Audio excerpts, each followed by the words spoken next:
Welcome. In this video, I'll show you how to change your page title here in ClickFunnels. All right, so first up, go ahead over to your funnels right here in the left panel.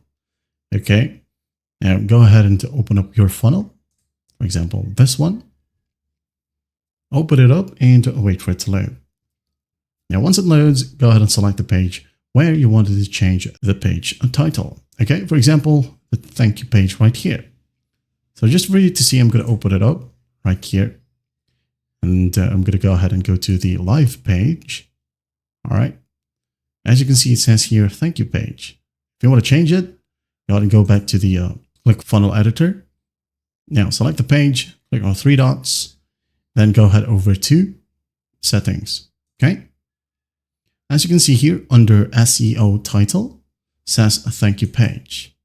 Thank you page. If you want to change it, go ahead and delete this one. For example, wanted to change it to congratulations, all right? Like so. If you want to add in a description, go ahead and do so. If not, just leave it as is and hit on submit. All right, wait for it. It might take some time for your domain to update right here. Just wait for about, as you might notice, there was a circular icon that's running in the background. So that means that it is updated. So just close the page, open it up once more. Live page. And there you have it. Well, I hope this video helps and I'll see you in the next one.